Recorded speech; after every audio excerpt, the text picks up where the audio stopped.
Welcome to Talk Tickers.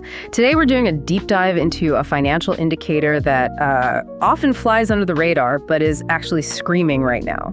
We're talking about the Fed's overnight reverse repo facility, the ONNRRP, specifically its balances, which have been in a dramatic, sustained freefall. We're going to analyze what this drop to a multi-year low really tells us about market liquidity and, maybe more importantly, how close we are to the real bite of quantitative tightening. That's the key. The balance has just tumbled, hitting levels we haven't seen since 2021. And for investors who are paying attention, this is a very clear dual signal. Dual signal? How so? Well, on one hand, you could say it's a good thing. It suggests the system's getting healthier. Short-term debt markets are finding their balance again. They don't need the Fed to absorb trillions in extra cash anymore. Okay, that's the optimistic take. What's the other side of that? The other side is that the system's primary liquidity buffer, the shock absorber we've all been relying on for years, is just about empty. And that raises a really critical question.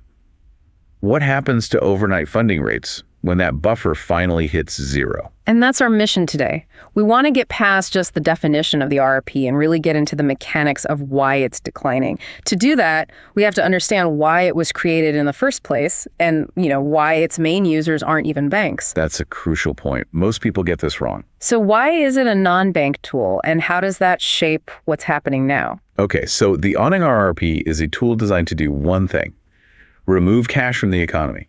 It removes liquidity. It's not stimulus, it's the opposite. Exactly. The Fed is essentially borrowing cash overnight from certain players and giving them Treasury bonds as collateral. And like you said, banks don't really use it. Why would they? They get a better rate from the interest on reserve balances, the IORB, which only they have access to. Okay, so if the banks are taking the IORB, who's actually using the RRP? Who are these players? It's overwhelmingly non-bank financial institutions. If you break down the numbers, it's something like 93% money market funds, MMFs. 93%, wow. Yeah.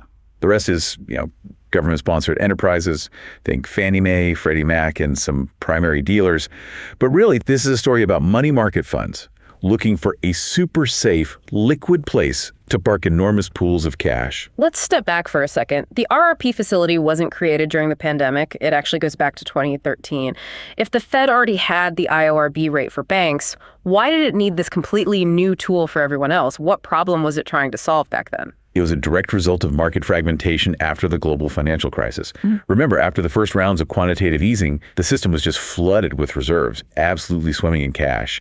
And the Fed needed a way to set a hard floor for its main interest rate, the federal funds rate, the EFFR. And their first tool for that was the IORB rate. It was.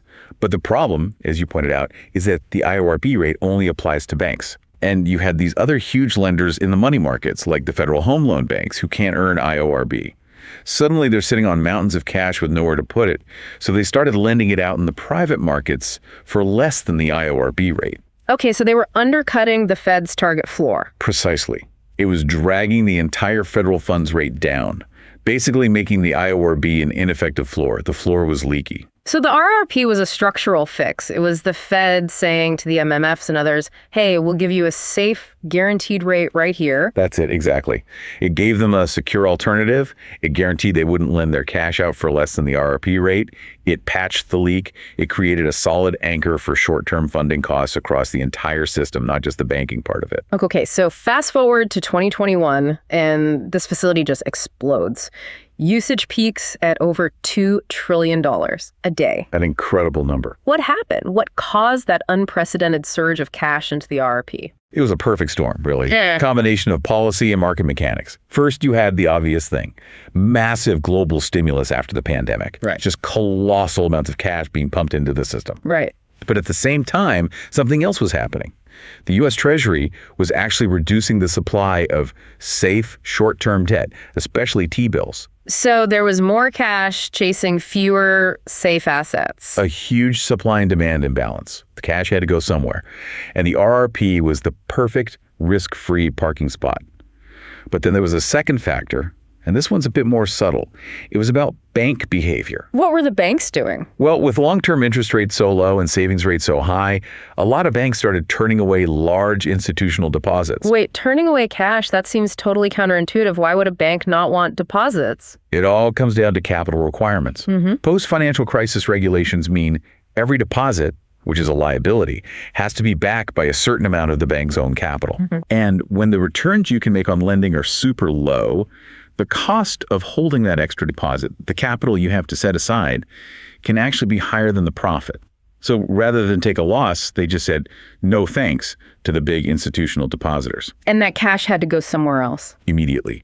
It flowed right out of the banks and into the money market funds, which then turned around and put it straight into the RRP facility. So the RRP became this giant relief valve. It wasn't just soaking up stimulus cash, it was also absorbing cash that the banking system itself couldn't handle because of regulations. Absolutely. It was preventing that $2 trillion from completely overwhelming bank balance sheets.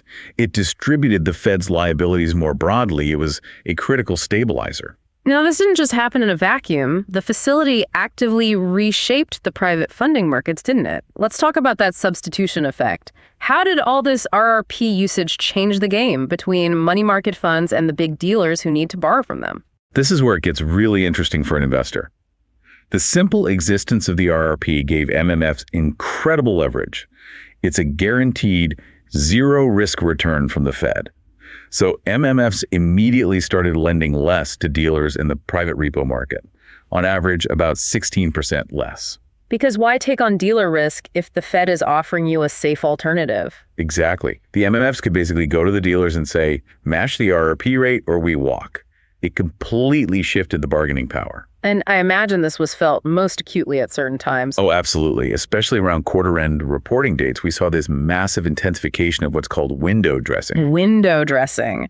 That's when dealers try to make their balance sheets look smaller and less risky for the regulators, right? Precisely. Especially non-U.S. dealers trying to comply with Basel III capital rules, they would dramatically cut their repo borrowing right at the end of a quarter to shrink their balance sheet for that regulatory snapshot. And research shows they cut their repo borrowing by a full 30% on those days. And with the RRP in play, that became a lot more painful for them. So much more painful. Because now the MMFs, their main source of cash, had this perfect exit route. They could use that leverage to demand much higher rates from the dealers who desperately needed that short-term funding on those specific days. That's a fascinating insight. A Fed stabilization tool inadvertently became a weapon for MMFs to profit from dealer regulatory constraints. It just shows you how these plumbing tools have really profound, often unintended, secondary effects on the market. Okay, let's pivot to right now. The whole reason we're having this conversation. The RRP balance is shrinking fast. Liquidity is draining out. Why haven't we seen panic in the banking system yet? Why aren't bank reserves plunging? Because so far, the RRP has been the primary buffer. It's been the first line of defense in this QT cycle, what we can call US QT2. As the Fed shrinks its assets through QT, its liabilities also have to shrink. And since the RRP balance was over $2 trillion, it was the easiest liability to drain first. It's allowed the system to shed all this excess liquidity without, causing an immediate scary drop in bank reserves. So the RRP has been shielding the banking system from the direct effects of QT. But that shield is getting pretty thin. It's almost gone. And to see what happens next, we just need to look at the last tightening cycle, US QT1. What was different then? Back then, RRP balances were already near zero when they started QT. So when the Fed started shrinking its balance sheet, the impact was immediate and direct. It translated straight into a sharp reduction in bank reserves. And what was the market signal? What did we see happen to rates? The cost of money went up. When reserves got scarce during QT1, the overnight funding spread, the Fed funds rate minus the IORB rate, it turned positive and rose by about 7 basis points. It's a clear relationship. When reserves are scarce, overnight rates become way more sensitive to any change. So as this RRP buffer disappears, continued QT is going to start hitting bank reserves directly and much harder. What does that danger zone look like in the real world? It looks like September 2019. That's the textbook example. It creates systemic vulnerability to sudden rate spikes from even routine market events. Right. What happened in 2019? Back then, reserves were already low, around 1.4 trillion. The buffer was gone. Then two totally normal things happened. Companies paid their quarterly taxes, which drains cash, and a bunch of Treasury securities settled, which also drains cash. Things that should have been a non-event. Instead, it caused a violent, unexpected spike in repo rates. The SOFR rate shot up to over 5%. We saw intraday rates hit 10%. The cost of borrowing cash overnight became so punitive, the Fed had to step in with emergency operations. The system almost broke over something that should have been boring. Because the underlying pool of reserves was just too shallow to absorb the shock. That's the liquidity cliff. And as the RRP balance goes to zero, we're getting closer and closer to that cliff edge. Which is why, if you're tracking this, there's really only one question you need to be asking yourself day in and day out. The one question. If the RRP balance hits zero, how close is the system to that critical level of bank reserve scarcity? Because the moment that RRP buffer is gone, any further liquidity drain from QT translates immediately and much more dramatically into upward pressure on key overnight funding rates. And that's when the risk of another 2019-style event becomes very, very real. So we've unpacked the decline of the overnight reverse repo facility from its origins as a structural fix to its role as the critical shock absorber in this QT cycle. Understanding this very technical piece of market plumbing is really the key to monitoring liquidity and anticipating that next major shift in funding costs. The speed of this RRP decline is your best leading indicator, so we encourage you to watch those reserve trends and RRP usage very closely to gain your own edge.